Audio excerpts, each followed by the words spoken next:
Assalamualaikum warahmatullahi wabarakatuh. Nama saya Afsani Firman Gani dari kelas PCKRC, mata kuliah Pendidikan Jasmani Anak Berkebutuhan Khusus. Di sini saya akan menjelaskan tentang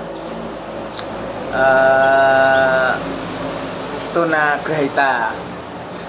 Tunagrahita apa? Tunagrahita adalah kondisi keterbatasan kecerdasan yang memiliki IQ di bawah 70 dan kemampuan adaptasi, komunikasi sosial, dan kemampuan kemandirian yang muncul sebelum usia 18 tahun.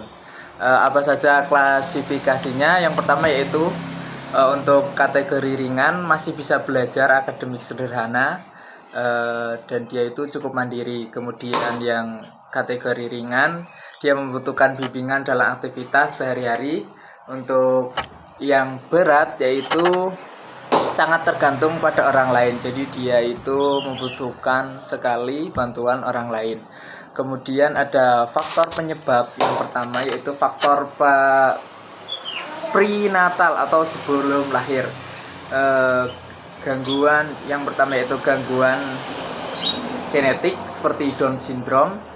Selanjutnya infeksi saat kehamilan, contohnya rubella, toksoplasma, sifilis, dan lain-lain.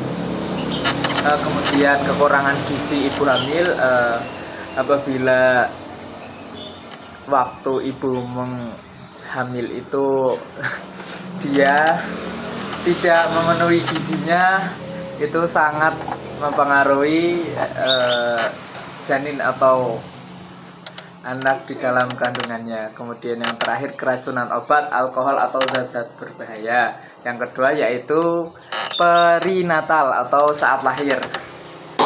Proses persalinan sulit atau lama sehingga bayi kekurangan oksigen. Selanjutnya berat badan lahir rendah. Prematuritas, lahir sebelum waktunya. Kemudian yang terakhir trauma fisik saat kelahiran. Dan yang ketiga adalah faktor postnatal setelah lahir. Infeksi otak,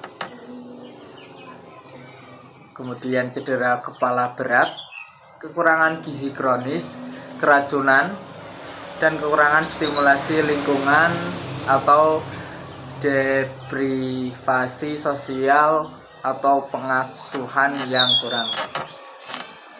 Selanjutnya yaitu kriteria utama tunagrahita. Yang pertama keterbatasan fungsi intelektual, atau IQ di bawah rata-rata. Dalam mendiagnosis tunagrahita, salah satu kriteria yang tak terpisahkan adalah adanya keterbatasan signifikan dalam fungsi intelektual. Hal ini dapat diketahui melalui skor tes kecerdasan standar, misalnya WISC atau Stanford Binet, yang menunjukkan angka IQ sekitar 70 atau lebih rendah.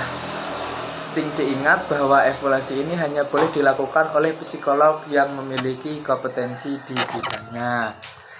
Lanjut, setelah kriteria yang pertama, lanjut kriteria yang kedua yaitu keterbatasan perilaku adaptif. Keterbatasan perilaku adaptif merupakan kriteria penting yang mengacu pada kesulitan individu untuk berinteraksi dan berfungsi secara efektif dalam kehidupan sehari-hari.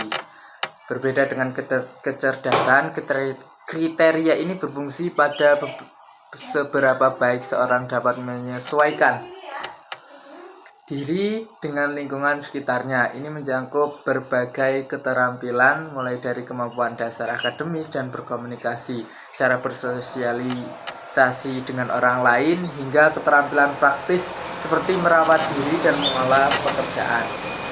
Jadi diagnosis tunagrahita tidak hanya berdasarkan pada skor, tapi juga kemampuan individu untuk mandiri dan beradaptasi. Ya, kurang lebih dia itu sulit beradaptasi dengan orang lain, dengan kemampuannya sendiri, atau dengan pekerjaan. Kemudian yang ketiga yaitu muncul pada periode perkembangan. Salah satu poin penting dalam menentukan tunagrahita adalah waktu munculnya gejala. Nah, ini harus sudah nampak selama masa perkembangan individu yang umumnya terjadi sebelum 18 tahun. Oleh karena itu, seseorang yang mengalami kerusakan otak atau kehilangan kemampuan kognitif akibat insiden seperti kecelakaan atau penyakit setelah masa pertumbuhan tidak dikategorikan sebagai tunagrahita. Ini membedakan tunagrahita dari kondisi yang didapat di kemudian hari, menegaskan bahwa tunagrahita adalah disabilitas yang muncul sejak dini. Jadi tunagrahita itu intinya dia itu dari lahir, ketika dia berbeda dengan orang yang mengalami kecelakaan pada saat dia sudah lahir, kemudian mengalami kecelakaan terus timbul kayak faktor-faktor terjadi munculnya tunagrahita. Itu tidak. Tunagrahita itu dari lahir, intinya dari lahir, tidak terjadi karena kecelakaan atau mungkin lain-lain. Kemudian lanjut ke penanganan tunagrahita. Yang pertama itu intervensi diri atau sejak usia dini. Contoh kegiatan terapi fisik, bicara, okupasi. Nah, ini bertujuan stimulasi perkembangan, memaksimalkan potensi anak. Jadi bahasa yang lebih, dia itu dilatih dari dini.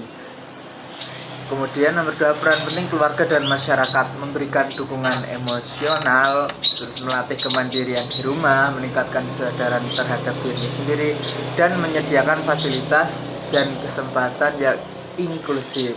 Dengan demikian, mungkin dengan kita rajin melatih atau melatihnya mandiri atau memberi fasilitas yang cukup, dia akan mungkin sedikit bersedikit atau perlahan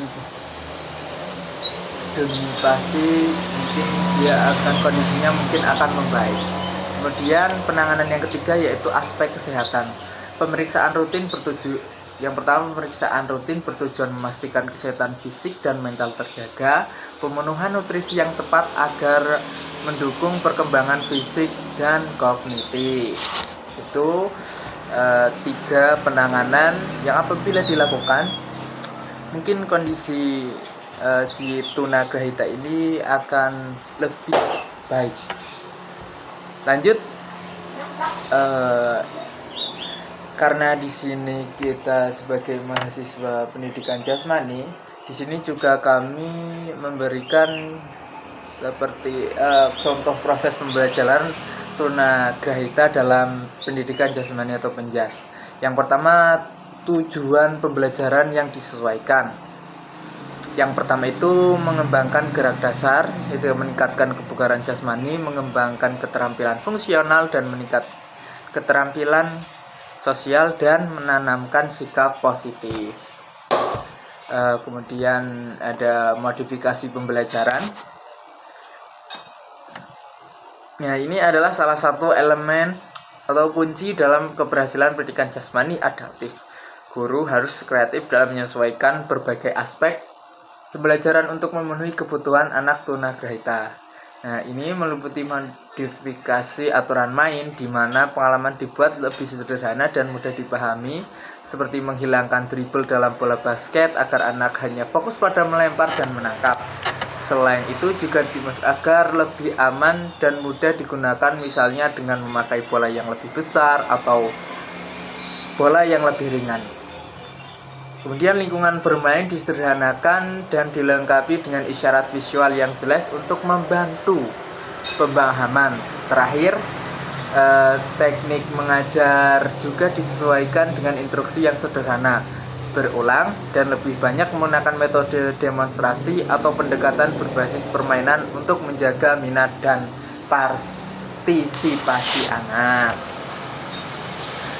Kemudian lanjut, yang ketiga ada tahap proses pembelajaran. Pembelajaran anak tunagrahita dirancang dengan alur yang teratur dan berulang. Tahap awalnya adalah pemanasan dengan gerakan yang sederhana dan tempat yang digunakan itu membantu anak untuk fokus, kemudian dilanjutkan dengan kegiatan utama yang fokus pengenalan dan latihan gerak dasar secara berulang, misalnya melompat, melempar, atau menangkap, dan lain-lain. Untuk membuat prosesnya lebih menarik, keterampilan yang sudah dilatih akan dimasukkan ke dalam permainan yang sederhana. Setiap sesi akhir dengan pendinginan untuk membantu tubuh anak berrelaksasi. Kemudian ada yang terakhir yaitu evaluasi dan pendampingan. Dalam penjas ABK atau PJABK, penilaian difokuskan pada proses dan perkembangan anak, bukan sekedar kemampuan akhir, tapi itu kayak perbedaan dari awalnya mungkin tidak bisa dan kemudian dia bisa. Kemudian guru secara rutin memantau seberapa jauh kemajuan yang anak dalam menguasai keterampilan motorik. Yang tak kalah penting, guru sering berkolaborasi dengan profesional lain dan orang tua untuk menciptakan strategi pengalaman yang serasi dan menyeluruh. Mungkin itu saja yang saya dapat jelaskan mengenai tunagrahita, terus klasifikasinya, terus seperti pembelajarannya, contoh pembelajaran dalam pendidikan jasmani. Itu tadi sedikit penjelasan dari saya. Apabila ada salah kata mohon dimaafkan. Wassalamualaikum warahmatullahi wabarakatuh.